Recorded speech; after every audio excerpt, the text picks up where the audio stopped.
You're listening to The Drive and Kick.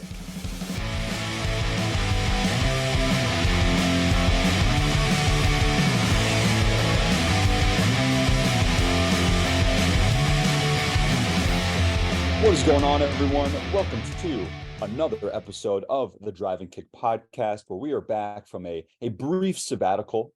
It is the new year. The NBA season is almost halfway over. And Joe, how you doing today? I'm good, Kev. I'm feeling rejuvenated. I was traveling over the last couple of weeks, so got some sun, got away from the Sixers for a little bit. Feeling good. I'm excited for this second half of the NBA season. It's been pretty interesting so far. I feel like there's a lot of parity that we don't usually have. I think there's a lot of teams that I didn't expect to be where they are that are there right now, especially in the West. So I'm feeling good, Kev. Let's dive into it. Yeah, and I just want to say on that parity thing, the Drive and Kick curse has really really helped out when it comes to teams like the Celtics running away with it, or the Sixers when they looked like they were bad. We've really brought a lot of, we've helped the equilibrium of the league and made sure everything goes smoothly for the playoffs this year. Well, yeah, so there's the Drive and Kick curse, and then there's the Drive and Kick bump. So the curse is when anytime we're high on a team, like when we were basically talking like the Celtics were gonna win their next 50 games, and then they end up getting absolutely just whacked by Oklahoma City and Orlando. And the Sixers, we hated them particularly I hated them so much, and they look pretty competent now, I would say. So I don't know. We have some kind of influence over the league, and I expected that to happen. Of course. It goes without saying. We know Adam Silver is a big listener, big fan of the pod. But with that, because we're halfway through the season, I think it's time for us to talk some All-Stars. Yeah. So today we're going to talk our 5 starters for each conference, and maybe a couple borderline selections. It's one of those weird years where I feel like the East is so much more competitive, especially with some of the injuries in the Western Conference, that just making this top 5 specifically for the East was tough. It was real tough. Do you want to start us off with your guard selections for the East? Yeah, it is interesting. I think the most, and we'll get into it later, but I think picking the 3 guys in the front court is more challenging than the 2 guards, in my opinion. But I think the best guard in the East this year has been Donovan Mitchell. I mean, what a season for him, man. Just, you think he's gonna cool off, and he just doesn't. Just fresh off that 71-point game. Unbelievable. So Donovan Mitchell, and I hate to do it. I'm really sorry, Kevin. I hate it, but I have to say it. Kyrie Irving has been unbelievable. So those are my 2 guards. Just aside from Kyrie's suspension and missing games, he has been unbelievable. So I hate myself for it, but I have to have him. Yeah, the Kyrie thing is tough, and I'll touch on my picks in a sec, but just looking at Kyrie in his last 10 games, 27, 6, and 5, and he's doing 50, 42, 92 splits. So he's got that 50, 40, 90 in those last 10, and the Nets are 9-1 in that stretch. There's a reason people talk about Kyrie when he's on as a top 10 guy, because he's one of the most talented offensive players we've had in the league in the 21st century. I'm super tempted to not say Kyrie. I had to really grapple with not saying Halliburton, because Halliburton has just been so awesome. But I'm gonna stick with Kyrie and Mitchell for my two guards. What are yours? So I did Mitchell as well. Just looking at what he's doing with this Cavs team, he's the best player on this 25 and 15 4th seed Cavs team, obviously. As we just touched on, He had that insane 71, 8, and 11 performance in that double OT win over Chicago, which he had 51 points. If you take away all of his free throws, he still dropped 51. I mean, so insane. He's putting up 29, 4, and 5 this year on 48, 41, 87 splits. So he's been, offensive dynamo.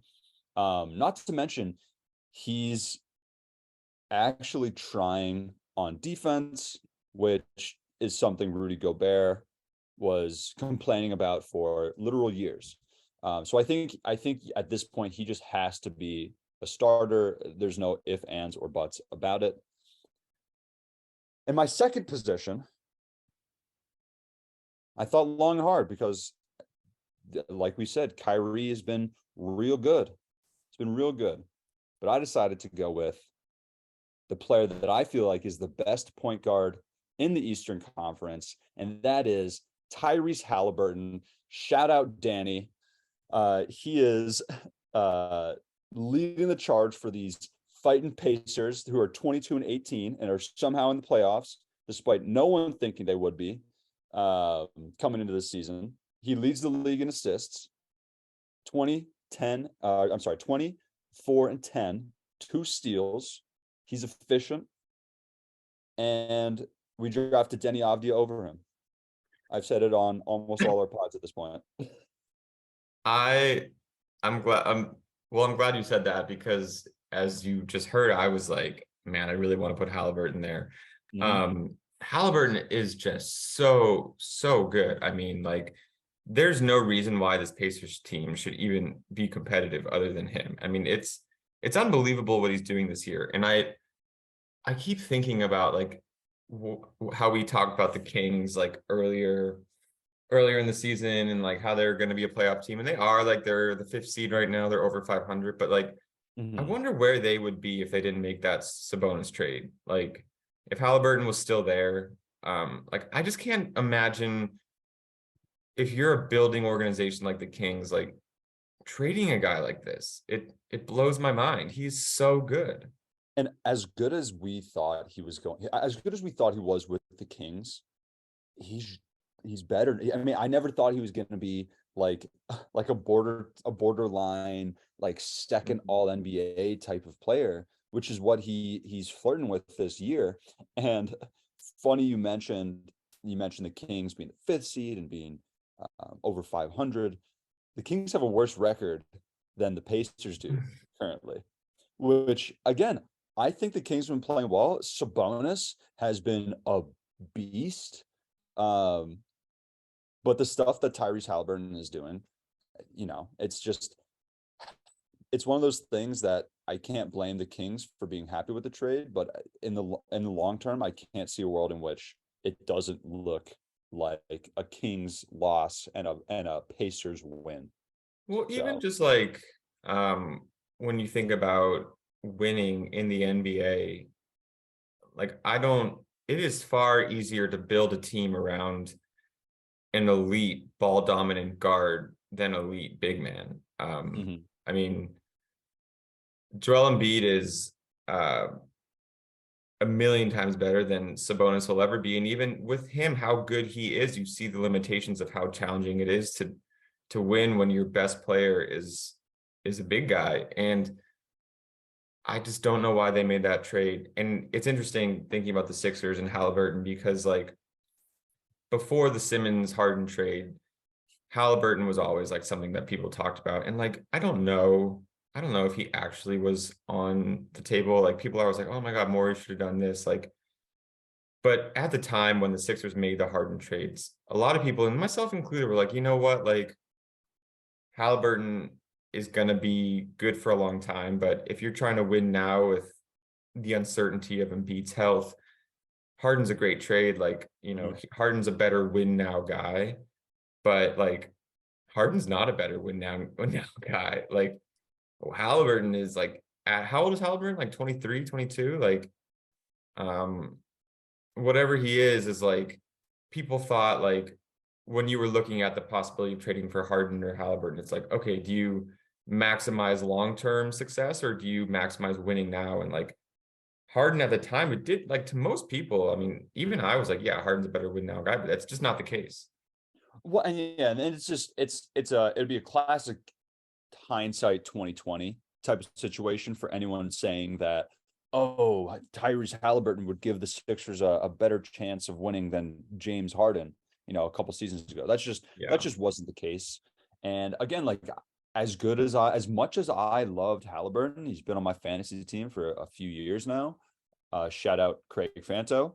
Um, uh, as good as he was, and as good as I thought he was going to be, in no way, shape, or form did I think he would reach even this level currently in his whole career. So Yeah, I mean, exactly. And I'm not killing the Sixers for this. Like, yeah, you can't blame the Sixers. no, and it's just like, I think it's a reflection, like, looking at that, like, it's a reflection of just how good he got. Because, like, and like, look, the Harden trade was fine. Harden's having a fine season. I was joking with you before we started recording that he's probably going to be an all-star again. Like whatever. Like, the trade was fine, but just Halliburton is just an unbelievable player. And, like, also defensively, I mean, he's so long and his hands are so fast. Like, he's pretty He's switchable six. too. He's Yeah, 6'6". Like I forgot he's so tall he's big. for a point guard. And then uh, he gets so many deflections. I don't have the deflection numbers in front of me, but he has to be one of the leading guards in deflections as well. Yeah. Um, he has that funky set shot that goes in 40% of the time. It's almost like a LaMelo looking shot, like a little, it's Yeah, weird. yeah. So long story short, you can't blame the Sixers for choosing James Harden over him, but you can blame the Wizards for choosing Denny Avdija over him. Yeah, and I hope that you're right about this. Like, I hope that it's Halliburton, Mitchell. Like, I don't want it to be Kyrie. It's going to Um, be covered. It's a done deal. the fan voting is pretty influential, right? Like, I mean, It's 50%, and I think the other 50% is the like, coaches and like players, I think. players, coaches, and well, long story short, players love Kyrie, love Ugh. Kyrie. So guaranteed starter without question. And, Yeah, and again, to be fair, Kyrie's been really, really good this year. I know. I just hate him. Really good. Yeah, it's gonna be him. All right, let's do front court. Do you want to go first? Yeah, I'll We're probably going to differ on one guy here, and I think I know. probably going to differ on one guy. I agree. We will. I'll start us off with a nice, easy one that I know we both have, or I assume we both have, and that is one Kevin Durant, who has ascended onto another level of basketball perfection this season. Has to be in consideration for MVP. He's 31, 7-5 right now on just a stupid 68% true shooting, including 62% on twos, which is a career high. He has been, what he's doing in his mid 30s post Achilles is unheard of. And it's one of those things where I've been saying for a few years, when Kevin Durant loses his athleticism, he's going to turn into Dirk Nowitzki. So his second half of his career is going to be insane.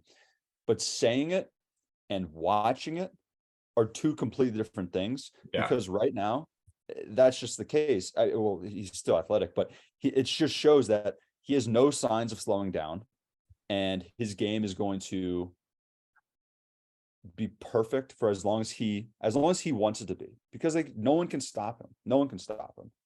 He's truly unguardable. Like, I've seen like long, athletic, like Mikal Bridges like defenders do everything possible on him, and it like just literally doesn't matter.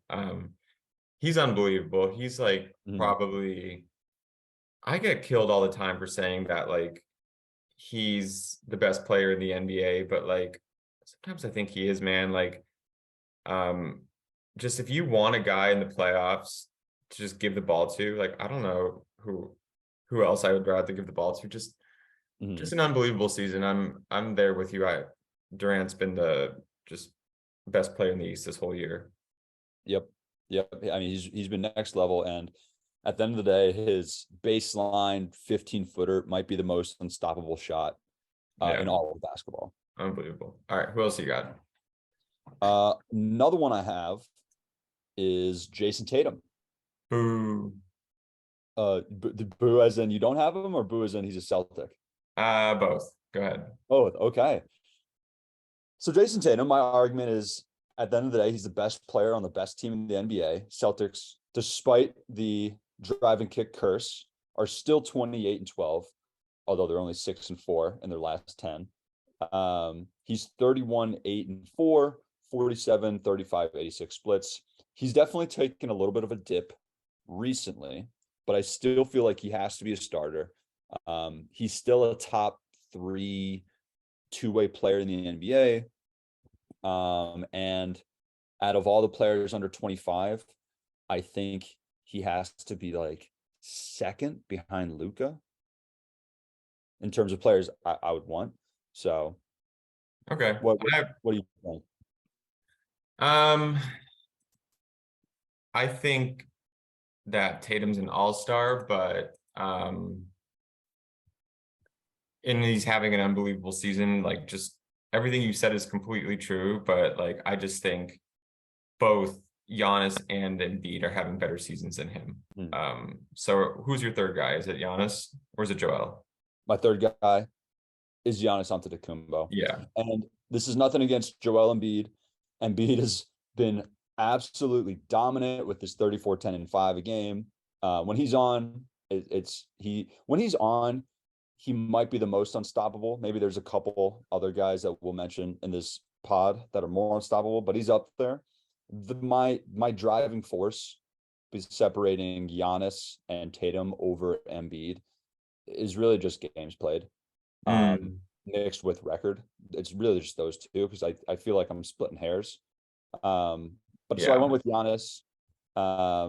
He's another player that's taken, maybe a slight dip recently, but even with that, he's 32, 12 boards and 5 assists. And he's carrying this beat up Bucks team to the 3rd seed in the East. Yeah, I mean, the only place and I knew this, I knew this would happen. Because look, I have Durant, Giannis, Joel. So it's just the Tatum thing. 100% agree with everything you said with Giannis. The Bucks are really impressive because like they've been winning so many games and they have dealt with pretty significant injuries. I mean, Middleton's been hurt just about all year. Yeah, Giannis has been unbelievable. I understand the games played thing, but I want to give a shout out to my guys, Brian Windhorst and Tim Bontemps, for just pointing out the obvious here that Joel Embiid is averaging more points, more rebounds, more assists on a Sixers team that has, I mean, a lot of this, like he's been dragging this team. Like Harden's been hurt, Maxey's been hurt. Embiid himself has missed games, but Embiid's played 10 less games than Tatum. So like I do understand that point. And I think what's just sucks with all of this is like one of these guys isn't going to be an all-star starter. Like it's tough. I do get the point. I just think for the games played, that for the time Joel's been on the floor, he's been better than Tatum. Joel's been absolutely unbelievable. I've seen him. I think he's got better this year. Like, offensively, like when he's hitting that mid-range shot, like there's really nothing defenders can do. And I swear every time the Wizards play him, I don't know that I've seen him miss more than like 2 mid-range shots in every Wizards game against them. It's automatic. We can't guard him. There's zero chance Daniel Gafford bodies up Embiid. There's really no one anybody could do to guard that shot. Like you got to just hope he misses that. It really is, because if you close in on him, he's just gonna bully ball you. Yeah, and not to mention draw a foul. I think that a lot of the missed games for Joel have been just like, and this isn't like a good excuse, but it's just the Sixers being like trying to manage his minutes so that he's not like held together by like scotch tape in the playoffs. Like he's missed the last couple games with just like, I don't know, he like had a little ankle tweak and they're like, all right, you're gonna sit out 3 games now. Like, I don't know. A lot of To it be is fair, managing minutes and making sure that he's like ready when he needs to be ready. and to But be fair, that's what they should be doing. yeah, Now you would love for the Sixers to be able to, you know, have guys out there where they could win and play him like 30 minutes a game, kind of like Giannis and the Bucks does. But that's not necessarily the case, and you still gotta look ahead to the future, and you can't just play him 38 minutes a game I and know. hope that his body remains intact. That's just not possible for him in his career. And then I just want to say one more thing, one more reasoning that I forgot to mention. And it's really just also he had a little bit of a slow start, which we covered on this pod, a little bit of a low energy first few games, but he has since more than rectified that. So that's all the thinking I put into it in terms of Tatum over him. But Yeah, again, it's split in hairs. It's yeah, split in hairs. So, yeah. and It's true. I These sh- guys have been unbelievable. I also want to say that when I said Tatum is a top three two-way player in the NBA, my other two players would be Giannis and Embiid. So Hmm. it really is those three. Those three are so interchangeable. You could have any two of those three, and I wouldn't be able to find too much fault in that. So I just hope more than anything, like we can get a healthy Embiid in the playoffs. Like, just give me mhm, 1 year fully healthy. Like, let's see what happens because he's shown just man, he's so good, so unbelievable. good. Oh, All right, let's go to the ugly stepsister, the Western Conference. I All, can't believe the Western Conference is. I mean, this is the first time the Western Conference has been worse since I don't even know when. I don't know the last time the Eastern Conference has been better than the Western Conference. Maybe since like the Michael Jordan Bulls. I don't know. I mean, we have the Suns at 500 in the play-in right now. The Clippers barely out of the play-in. Yeah. Um, like the Lakers game, like Hey, not Lakers even are charging. Lakers are, yeah, I know, right? They win a couple straight games, they're not even in the play, and I'm like, oh my God, this, yeah, well, they Yeah. won 5 straight games and they're still not even in the play-in. It's crazy. It's Um, crazy. Starts off with your guards though. yeah. So I have for my guards, obviously Luka, just Mhm. he has been incredible, and then Unreal. yeah, like there's not a lot. I'd have to pull up. I have notes on his exact stats, but we can go into that later. Yeah. And then the other guy I have is SGA. I I'm sure you have struggled. Luca. I obviously have Luca. I struggled so long for Ja versus SGA. I wanted to put SGA in there so badly because he's been insane. He's been insane, Unbelievable. and it's another one of those things where It's hard because his team is bad. that's the deciding factor, and they're really not even that bad. They have like 17 wins, which is not good, but it's not like they're the Rockets. But Yeah, the Grizzlies are like the second seed in the yeah. East, and I mean sorry in the West, and that's enough where I it was close enough that Mhm. I had to give consideration to that. But talk about SGA. Why'd you go with SGA? Um, I think factoring a couple things. One, like you mentioned, they're actually a pretty competitive team. Mm-hmm. And like he's what he's doing with the talent around him is just unbelievable. I've seen this guy take over games in ways that like are unprecedented for a Mm-hmm. team of that level. Like, I mean, he's averaging right now like 31, 5 and 6, just um over 50%, uh 50% shooting, like just an unbelievable season from SGA. And like I feel like he doesn't get the credit he deserves because he's in that like rebuilding Oklahoma City market. And I don't know, I'm so bullish on his game that I'm like, this guy, I had to give him the nod. He's been unbelievable. He's been so good, and I one of the things I looked up when prepping for this, and this goes in terms of, you know, his team's talent around him. He gets double teamed 32% of the time. So 32% of possessions, he comes down and faces a double team, and he's still doing these numbers. He's still putting up stats so efficiently. And he's one of my favorite types of guards that, you know, scores efficiently and successfully attacking the hoop or getting to that mid-range. Yeah. He's not a catch and he's not a 3-point threat as much. He'll knock it down. But that herky jerk stop and go dribble thing he does is incredible. And during the most recent Wizards embarrassment against Oklahoma City Thunder, I was texting you and our group chat. SGA right now is better than Beal has ever been. And maybe some people will raise an eyebrow. Maybe some people will say I'm just a depressed Wizards fan. But I wholeheartedly believe he is better right now than Beal was during his third-team All-NBA season. He is an all-around player. He scores efficiently. And the team has basically as much success as that Wizards team did, with less talent. Yeah. So, Yeah, he's that. I still don't know. I've seen like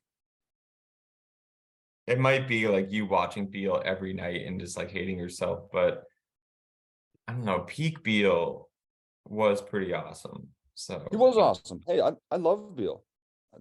Maybe my second favorite Wizard ever. behind But Michael right Jordan. now, right after Michael Jordan, yeah. Right now, SGA is better. Like that's just the way it is. All right, so who do you have as your other guy? Morant's? Yeah, so I did Ja Morant instead, and it's, you know, 27, 6, and 8. He's the best player on the second best team in the West, and he's still the most exciting player to watch in the NBA. There's nothing more exciting than when Ja jumps for one of his jump passes or for a dunk, alley-oop, any of that, anything where he takes off. That's about as exciting as the NBA is. He is up there with the toughest players to guard going downhill in the NBA. And again, he just squeaked out over SGA for me. I will say his shooting has come back down to earth in a big way this year, which, you know, coming into the NBA, everyone was critical of like, will he be able to space the floor? And he shot like 40% on low numbers from three. And now he's back down into the low 30s, which is where everyone kind of expected him to be shooting. But despite that, still scoring with ease. So You want to know why I can't stand watching Ja Morant play? why? Because he travels every time he touches the ball. Every And time. carries. He carries. I was like, yeah, every time he touches the ball, it drives me nuts. It drives me nuts. Like, and it's not even like there are some carries in the NBA where you're like, I need to look at this in slow motion. It's close, but it is so obvious, man. It drives me nuts. He has his hand completely under the ball. Like he's literally like tucking it in his arm like he's a running back playing football. I'm like, what is happening? You know what? It makes him really hard to guard. So there it is. That's why he's an all-star starter. I'm like, maybe that first step is because he's carrying every time. I'm actually I'm a fan of Ja Morant's. I just like, they have to start calling this. They have to do something about this. Can't keep getting away with this. They've gotten better calling it over the years, but man, it's annoying. It's annoying when it happens to your team. Like,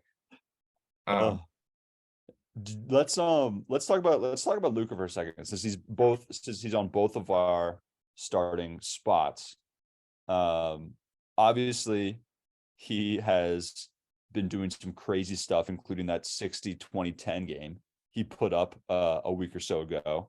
But what have you liked from Luka this year that, you know, locked him in so heavily into your starting spot? What amazes me about Luka is like, I am just fully convinced that Dallas Mavericks are so bad. Like his supporting cast stinks, man. Like so bad. what he's doing on his own, I mean, he's shooting 58% on twos. He's averaging 34, like 99, essentially averaging a triple double. And like he is, like you were mentioning that SGA is doubled every time he has the ball. Like defenders have one goal in mind when they play Dallas, and that's like make life hard for Luka. And it literally just doesn't matter. Like it doesn't matter. He is like, I still like look back at my life as an NBA fan, and I was so like Simmons brainwashed, like, and it made me dislike Luka for years. Mhm. And now I watch Luka and I'm like, this guy just like, he's so crafty. Like the way he creates space for himself without being like that fast is unbelievable. Um, like what He's just it's unbelievable what he's doing this season. And like the Mavericks are good and this team stinks. Like they're the fourth seed. They're 24-17 despite being ass outside of Luka. I'm like so many players on that team I can't stand. Like Tim Hardaway Christian Wood. Jr. is like one of my all-time. I'm like, this guy is the worst. Christian Wood is like just a bit of a loser. Reggie Bullock is absolutely terrible. I mean, losing Brunson was brutal for them, and it doesn't matter. I think they have a better record at this point this year than they had last year. Yeah, I'm not sure. I'd have to look that up. But they're certainly missing Bronson. But it doesn't matter because they're doing, the heliocentric basketball to end all heliocentric basketball play styles. They're giving Kemba Walker minutes. That's how bad this team is. They were, and then they just cut him. Oh, they cut him. They just cut him. And Jason Tatum was pushing for the Celtics to sign Kemba. I hope so. Never learn. Yeah, Please sign him. He's just not. His knees are toast. Like, love Kemba. He had that great season in Charlotte that one year. His knees are toast. But Luka, I was looking it up. Third, if the season ended today, he would have the third highest usage percentage of all time, behind 2017 Russ, which is number one all time, and then 2019 Harden, which notably, both of those players finished top two in the MVP vote that year. So this could be we could be looking at a real big rise of Luka in the MVP race. Yeah, I'm looking at usage rate right now. Also, I didn't realize that Giannis has such a high usage rate. It's Luka, Giannis, Embiid, which makes sense. And they're all neck and neck because I think Embiid. So Luka's at 39% usage, and I think Embiid is at like 38.5. Yeah, they're all right there. They're all just like, yeah. Hey, you give your best player the basketball. That's a good strategy. I know. Now we just need James Harden to stop dribbling. Right. Yeah. Oh my goodness. Okay. Give me one of your forward spots, your front court spots. Yeah, I mean, we'll go with the obvious one, is Jokic. Just another year of like, I'm like, oh my God, are they gonna give him another MVP? Like, Jokic is basically Thanos from the Marvel movies. Shout out Howie. Reddit, run from it. Jokic for MVP, all the same. Like, are they gonna really give him a third in a row? Like, just he's another guy. Like, I mean, he's averaging a triple double again. He's shooting 61% from the field. Yeah, like 66% on twos. On twos. Incredible. Like, I know look, I've been critical of Jokic's defense for years, but overall this season, it's been fine enough. And like, that's another, like, when you look at that team, that's another team where I'm like, there's not a lot here. I mean, I'm a Jamal Murray fan. I think that Aaron Gordon is a nice player, but like after Murray, Gordon, Porter Jr., like it gets really thin. I mean, you're relying a lot on KCP. You're relying a lot on Bruce Brown. Like it gets, they give DeAndre Jordan gets minutes on that team. Like, There's no one on this Nuggets team outside of Jokic that is even in consideration for the All-Star game. And they yeah, are still the second best team in the NBA by record, and the overall and the number one seed in the West. it's And unbelievable. one of the things, so obviously I'm not someone that's like, oh, the numbers say that Jokic is the best defensive big man. That's not me. He can't defend the paint, or the rim, I should say.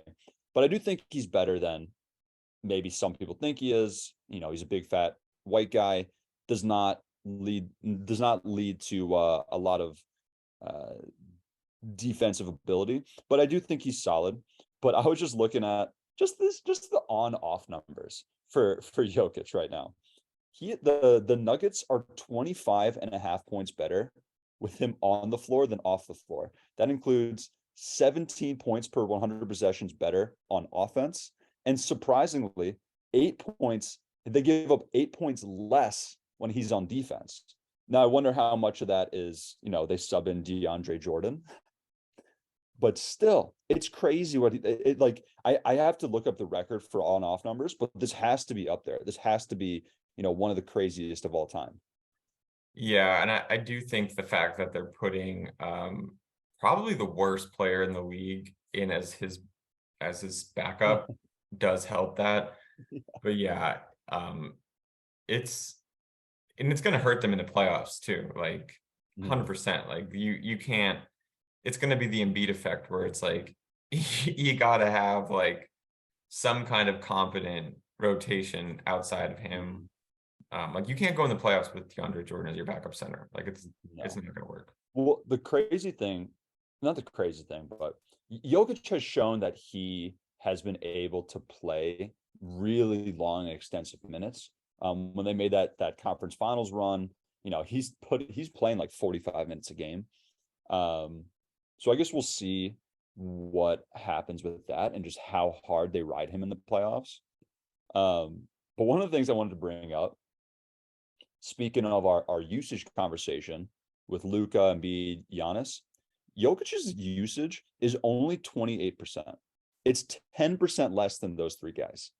Yeah. And he still is able to command the offensive side of the ball in such a way that it doesn't matter because he's so efficient. Every time he touches the ball, he's throwing no look dimes to cutters, or I saw he had one the other day where he looks off the defender and then throws basically a no look to the opposite corner for a wide open three.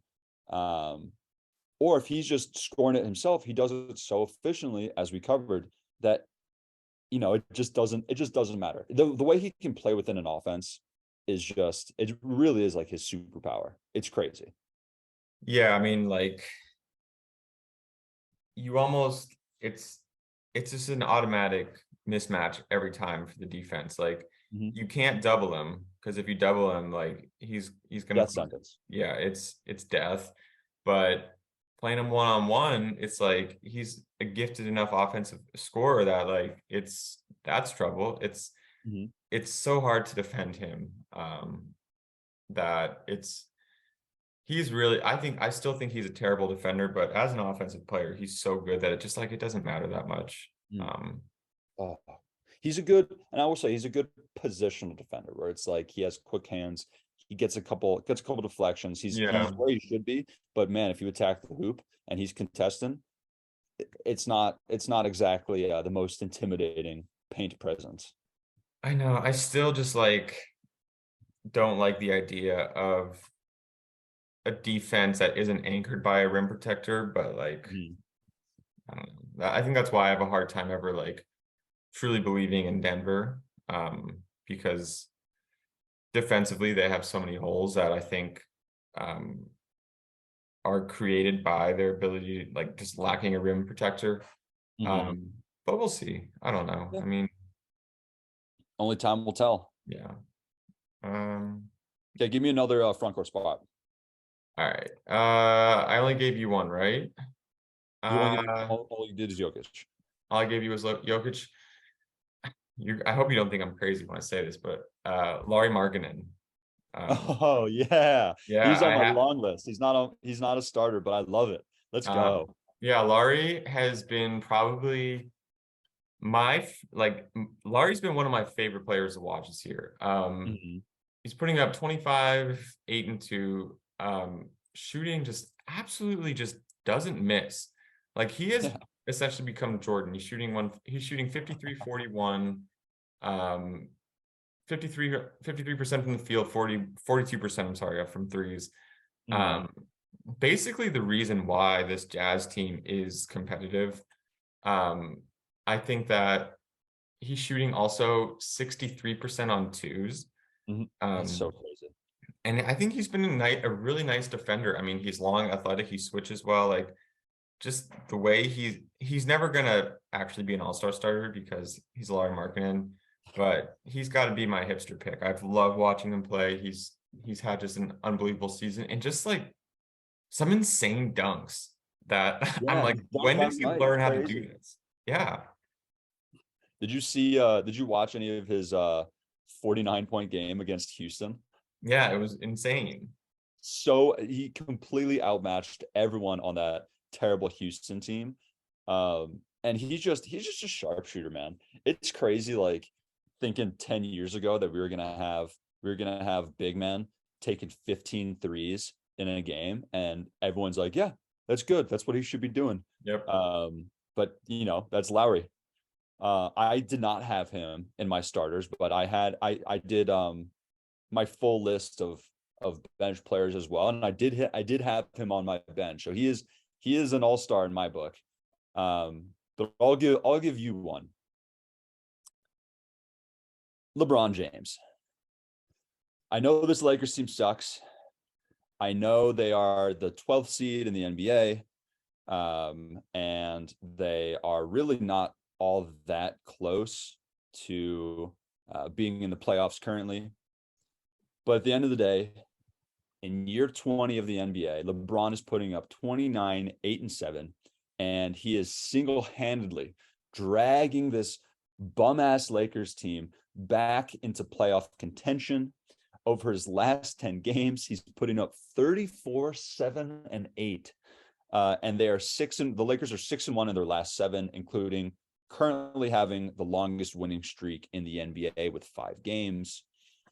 And I just got to say, if he keeps playing at this level and they keep climbing, and then Anthony Davis returns and is playing like he was before he went out with that injury, I don't know. This Lakers team could be a little bit scary. Not contending for a ring in any way, shape, or form, but and definitely a don't want to run into them in the first round of the playoffs type of situation.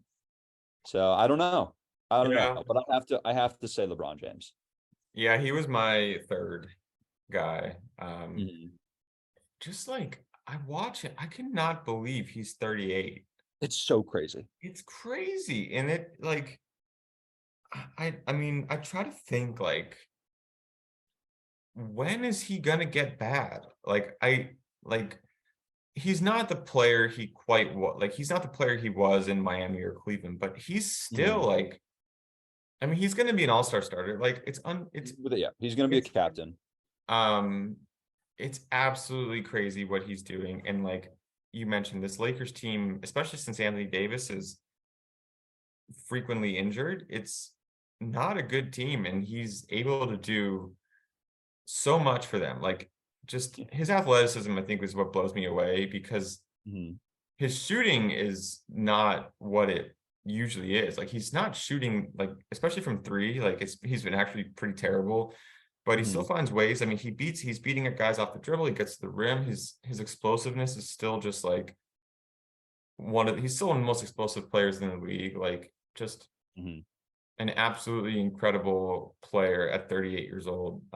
So I also have him as my third guy.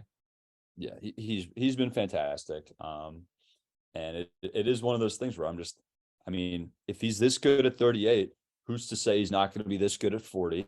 And then I don't know. I don't know what, and we've been saying this for 5 years at this point. I don't know what like LeBron falling off is going to look like because I cannot imagine it. Every time we think, oh man, maybe this is the year he's gonna fall back a little bit, he does something like these last 10 games where he reminds everyone, I'm LeBron James, I am not a human being, and the laws of aging, getting older, they do not apply to me. So Yeah, I disagree about the Lakers actually being a threat to anyone, even with Anthony not a, Davis. not a threat, not a threat. But no one Interesting. wants to. But no one wants to play them. If you're the number, if you're, I don't know, if you're like the 2 seed, if you're the Grizzlies Yeah. going into the playoffs, you're not rooting to play a healthy Anthony Davis and LeBron over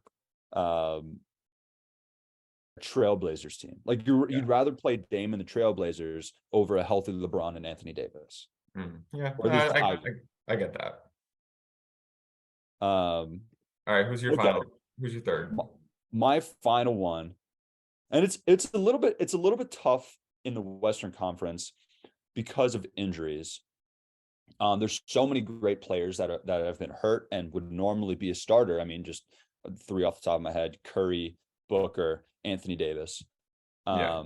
And this player has struggled with his injuries too, the player I'm about to name. But I love him so much. And the Pelicans are 24-16 in the 3rd seed. So I'm going Zion Williamson as my last starter for the Western Conference. Zion is maybe the most unguardable player in the NBA. I was trying to do a list in my head, and it's like him, Durant, and Jokic, in my mind, are maybe the 3 most unguardable, do whatever they want, whenever they want players in the NBA. He's putting up 26, 7, and 5, 61% from the field. And the thing that makes Zion so crazy is even when he misses in the paint, which is rare, his second jump is so insane that he scores a lot of his he scores a lot of his points through offensive rebounds of his own misses. And he's another one of those guys. You get him downhill, there's no stopping him. And I hope and pray that he can stay healthy, because the NBA is a better place with a healthy, exciting Zion Williamson. What do you think, Yams? I think this is classic Kevin, discriminating against Embiid for missing games. But you know what? Zion misses games. Give him the nod. I give him. Hey, if Zion played in the East, we wouldn't be having this conversation. If Embiid played in the West, we wouldn't be having this conversation. But here we are. Yeah, Zion actually, he got hurt in that game against the Sixers, and like if he didn't get hurt in that game, the Sixers would have lost, because like you can't stop him, man. Like you say, like when he gets going downhill, he's so big and fast that like you said, like especially against a bad rebounding team, it's like he'll just take 5 shots. It's like volleyball. Yeah, Zion is just he's not unguardable in the sense that like Kevin Durant is unguardable, that he's because Kevin Durant is so long and just so long you can't, like, it doesn't matter. Like Zion is just unguardable in the sense that he's just too big and athletic and fast. Yeah.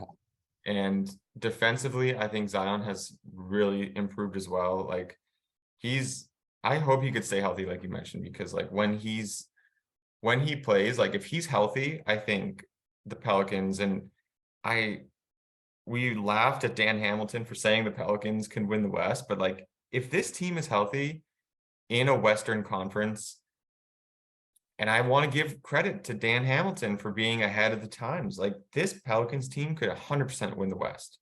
Yeah, why not? If they 100%. bring back Ingram and he keeps playing at the high level that he was playing at, and Zion, stays healthy, why can't this team, make a finals run? I don't everything think you need. Yeah, I don't think they can win the finals, to be clear. But why? Like, I would not be surprised currently if they made a push. It's awesome to see how far they've come. Like I remember last year, like people saying Zion's gonna ask out, yada yada. They make the McCollum trade, and like all of a sudden it's like, man, like this team is a contender in the West, and it's just going to come down. I mean, it comes down to health for every team, but if they're healthy, So good. So those are our top 5 then. You want to just run through them real quick? Give me your East and West starters. Yeah. So the East, I had Kyrie, sadly, Donovan Mitchell, and then Durant, Giannis, and Embiid. Mm-hmm. And then West, it was Luka, SGA, LeBron, Lowry, Jokic. Yeah, and I had in the East Halliburton, Mitchell, Tatum, KD, Giannis, and in the West, Luka, Ja, Zion, LeBron, and Jokic. So those are our starters. I know I'll be voting, and I have been voting for some of them. Notably, only one Sixer or wizard was selected by either of us in this conversation. And you know what? I think that's fair. I don't think any deserve to be, even though maybe on my long list, maybe Porzingis snuck in there. Do you But, you don't have James Harden? he's not on my long list. No, I think the East is too competitive, especially at the backcourt position. They weirdly have DeMar DeRozan as a backcourt player, which he used to be, but has not been in quite some time.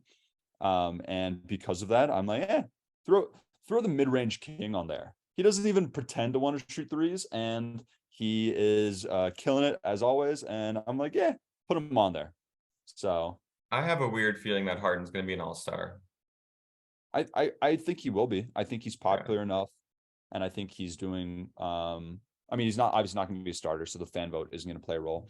But I think the Sixers are doing enough right now to garner attention from the media, and there are enough guard positions, backcourt positions open in the East that he could squeak in that like 11th or 12th spot, especially with injuries if you know there's reserves.